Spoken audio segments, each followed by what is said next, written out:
Alrighty, today we're going to talk about the quadrilateral family tree. If I look at the word quadrilateral, I see that prefix quad. What does quad mean? Quad means four. So you have your quads or your quadricep muscles in your leg. It's because there's four muscles there. A quadrilateral is a shape that has four sides. Quad means four.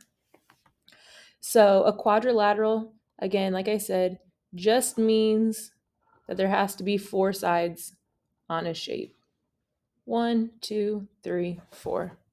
Four sides on a shape means we have five or four vertices or four corners to that shape. Four sides, four vertices. Quad means four. There are two branches from quadrilaterals that you'll learn about in 7th grade. There's a third branch, but you won't get to that till you're in geometry in high school. The one branch that's all by itself is called a trapezoid.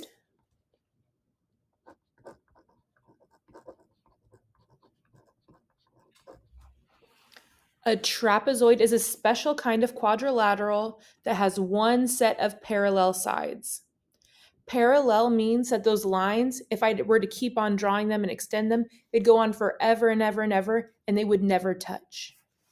So trapezoids, we typically see them looking like this.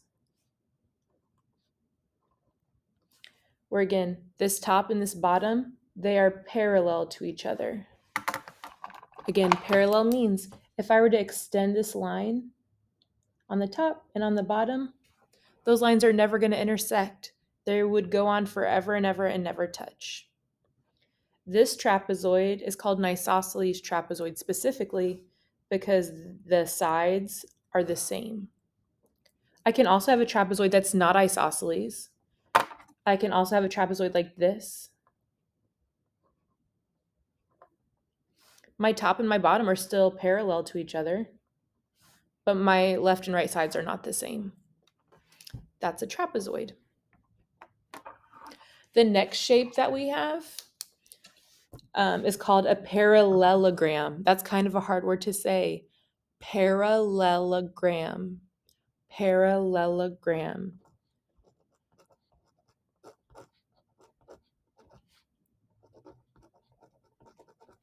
There's two L's in there.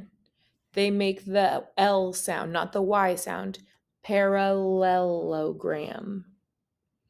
Parallelogram. Let me write this in different colors. This one's kind of hard to read.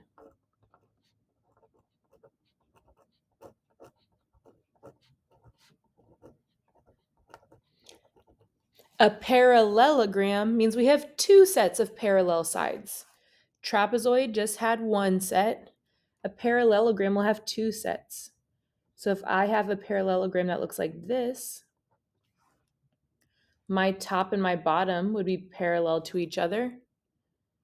And then my sides would be parallel to each other. I have one arrow to show that the tops are parallel and two to show that the sides are parallel. If I had one parallel line here, that means that they would all be parallel to each other, and that's not what's showing here.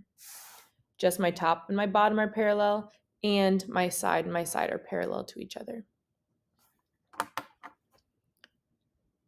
From parallelogram, it splits off into two more shapes. These shapes both still have opposite sides that are parallel to each other. The first one is called a rhombus.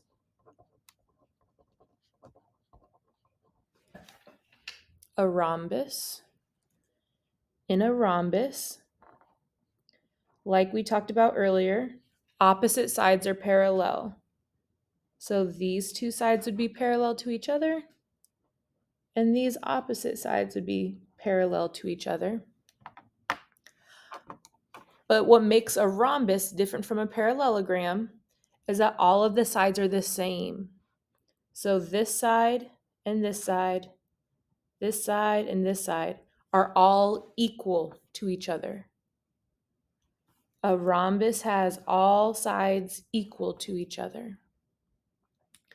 Opposite sides are parallel, just like in a parallelogram, but all of its sides are also equal to each other. Another special type of parallelogram is a rectangle.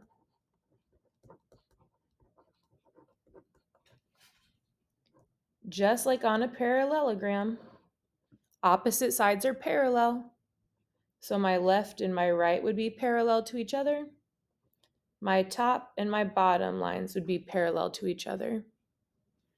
Just like on a parallelogram, opposite sides are parallel to each other. But what's different from a rectangle and a rhombus? On a rhombus, all the sides are equal. On a rectangle, opposite sides are equal. So my left and my right sides, those would be equal. My top and my bottom, those would be congruent. Those would be the same. So opposite sides are parallel and opposite sides are congruent for a rectangle. Then as you see, we've got one last section down here. This last section down here is like a rhombus and a rectangle had a baby. So it's going to have equal sides. It's going to have opposite sides that are parallel. And that's a square.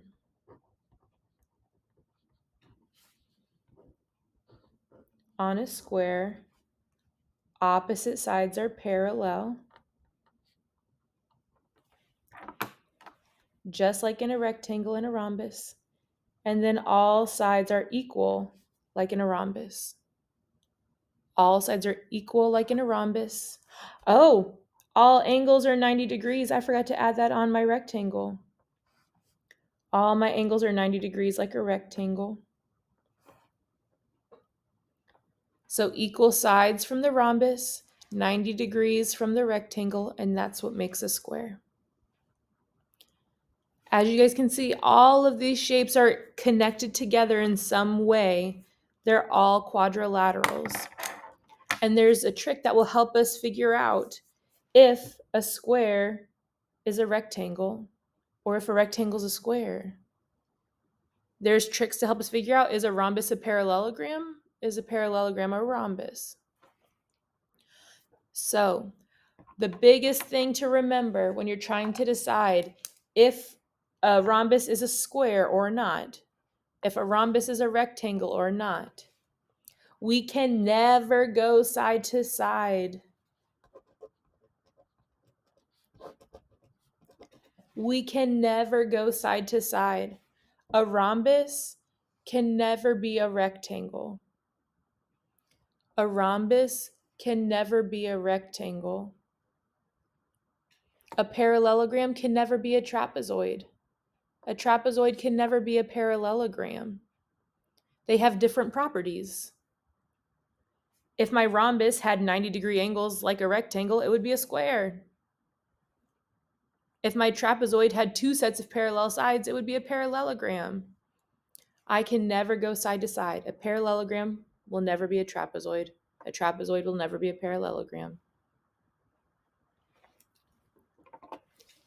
My next is we can always go up. We can always go up.